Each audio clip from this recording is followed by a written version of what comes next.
تعالیٰ قرآن میں کہتا ہے وَمِنَ النَّاسِ مَن يَشْتَرِي لَهْوَ الْحَدِيثِ لِيُضِلَّ عَن سَبِيلِ اللَّهِ بِغَيْرِ عِلْمٍ وَيَتَّخِذَهَا هُزُوًا أُولَٰئِكَ لَهُمْ عَذَابٌ مُّهِينٌ۔ آج سے قبل بھی آلات موسیقی کا وجود تھا، لیکن اس کی آواز پر سر دھننے والے بھی موجود تھے، لیکن محدود تھے، وہ بھی میعوب و مطعون تھے۔ لیکن اب تو اس کا نشہ عام ہوتا چلا جاتا ہے، جس کا اثر ہر طبقے کے افراد میں دیکھنے کو ملتا ہے، خواہ وہ بچہ ہو یا بوڑھا ہو یا نوجوان ہو۔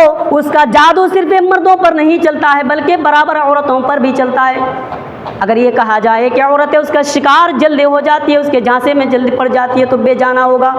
فحش گانوں کی اس قدر بھرمار ہو گئی ہے، اس قدر بھرمار ہو گئی کہ اکثر لڑکے اور لڑکیاں گانا بجانا اور سننا اپنا فطری حق سمجھ رہے ہیں۔ T V dish cable network اس سلسلے میں سب سے آگے ہیں۔ ساری دنیا کی فحاشی سمیٹ کر گھر کے آنگن میں چلی آئیے، اور ان میں سے جو کسرہ باقی رہ گئی تھی انٹرنیٹ نے اسے پوری کر دی ہے۔ جو کسرہ باقی رہ گئی تھی انٹرنیٹ نے اسے پوری کر دی ہے۔ قرآن و حدیث میں آلات موسیقی اور گانے بجانے کے حرام ہونے کے دلائل بالکل واضح ہے، بالکل پروف ہے۔ آئیے ان دلائل کا تذکرہ کرتے ہیں، اور ان میں سے کسی قسم کا کوئی شک نہیں، کوئی ڈاؤٹ نہیں۔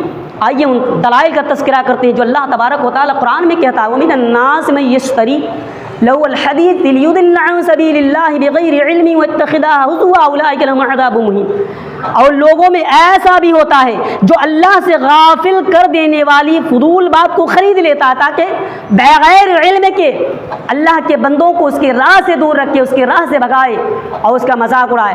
ایسے لوگوں کے لیے، ایسے درندوں کے لیے رسوا ہے، ذلت ہے، دردناک عذاب ہے میرے بھائیو دوستو۔ اور جب اس کے سامنے ہماری آیتوں کی تلاوت کی جاتی ہے تو ہمارے تکبر کے اس طرح منہ پھیر لیتا ہے گویا کہ اس نے سنا ہی نہیں، گویا کہ اس کے دونوں کان بہرے ہیں۔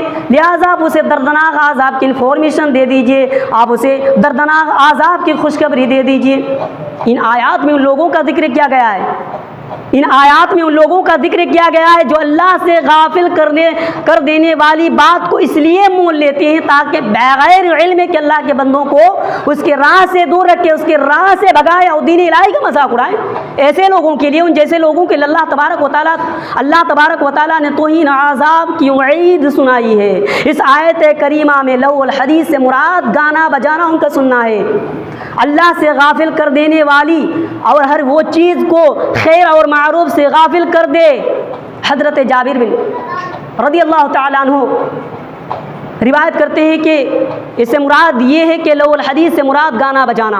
حضرت عبداللہ بن عباس رضی اللہ تعالیٰ عنہ بھی اس آیت کے بارے میں یہی کرتے ہیں کہ لو الحدیث سے مراد گانا بجانا ان کا سننا ہے میرے بھائیو۔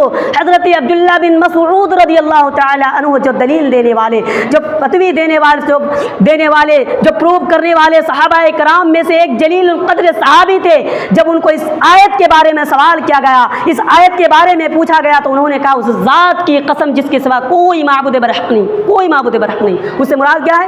گانا بجانا۔ اس سے مراد کیا ہے؟ گانا بجانا ان کا سننا میرے بھائیو دوستو۔ انہوں نے اسی طرح 3 مرتبہ کہا۔ تابعین اعدام اس کی تفسیر یہی کرتے ہیں، امام مجاہد رحمہ اللہ علیہ اس کی تفسیر یہی کرتے ہوئے ارشاد فرماتے ہیں کہ لو الحدیث سے مراد گانا بجانا اور ہر بےہودہ کلام کو سننا میرے بھائیو۔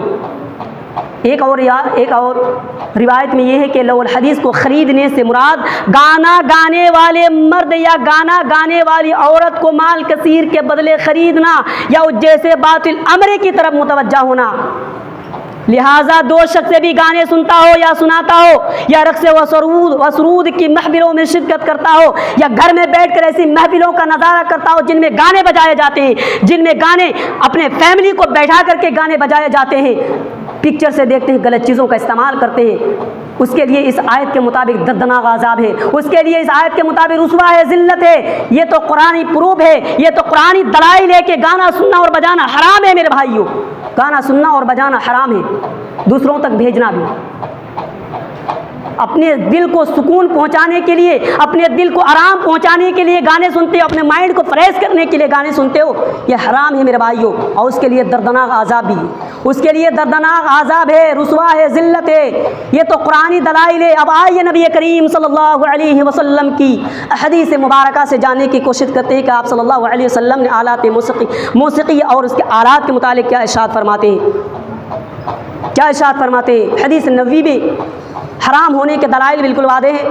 حضرت ابو عامر مالک اشعری رحمہ اللہ علیہ بیان کرتے ہیں کہ رسول اللہ صلی اللہ علیہ وسلم نے ارشاد فرمایا کہ میری امت میں کچھ ایسے لوگ یقیناً ہوں گے جو زنا، ریشم کے لباس اور شراب نوشی اور آلات موسیقی اور گانے بجانے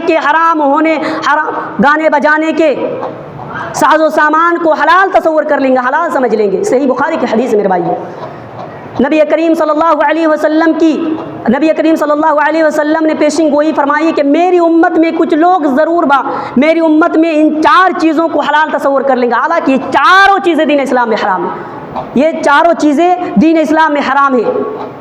اس حدیث میں ایک بات نہایت قابل توجہ ہے، اور وہ یہ ہے کہ آپ صلی اللہ علیہ وسلم نے آلات موسیقی کا ذکر کیا زنا، ریشم جیسے کبیرہ گناہوں کے ساتھ کیا ہے، جو اس بات کی دلیل ہے جس طرح مردوں کے لیے زنا کاری، ریشم کا لباس، شراب نوشی کرنا حرام ہے، اسی طرح آلات موسیقی بھی حرام ہے میرے بھائیوں۔ اسی طرح یہ قیامت کی نشانیوں میں سے ایک نشانی یہ بھی ہے کہ گانے بجانے کا رواج عام ہو جائے گا، اور بلا شبہ یہ اپنے ثواب پر ہے۔ آج کے دور میں شاید ہی کوئی گھر ہے جو اس لعنت سے پاک ہو، ورنہ گھروں میں، بازاروں میں، بستیوں میں الغرض ہر جگہ سرعام موسیقی کا رواج پھیلا ہوا ہے، ہر گھر میں گانے بجائے جاتے ہیں۔ اگر بچے بھی رو رہے ہیں تو ان کو اچھی بات نہیں بتاتے ہیں۔ اگر چھوٹے بچے اگر رو رہے ہیں تو گانے اس کے کانوں کے سامنے بجا کر چھوڑ دیتے ہیں۔ اگر چھوٹے بچے رو رہے ہیں تو اس کے سامنے موبائل چالو کر کے اس کے ساتھ کانوں کے سامنے رکھ دیتے ہیں۔ اگر بڑے بچوں کو اگر موبائل رات میں مل گیا تو آدھی رات تک اس کو نیند نہیں آتی ہے، بے حیا عورتوں سے بات کرتے ہیں، چیٹنگ کرتے ہیں، بے حیا عورتوں سے آدھی رات تک گزار دیتے ہو میرے بھائیو، آدھی رات تک بے حیا عورتوں سے بات کر کے آدھی رات کو گزار دیتے ہو میرے بھائیو۔ دوستو، اگر اسی حالت میں اگر آپ کی موت آ جائے تو اللہ تبارک و تعالیٰ کو کیا جواب دو گے میرے بھائیو؟ اللہ تبارک و تعالیٰ کو منہ دکھانے کے لائق نہیں رہو گے۔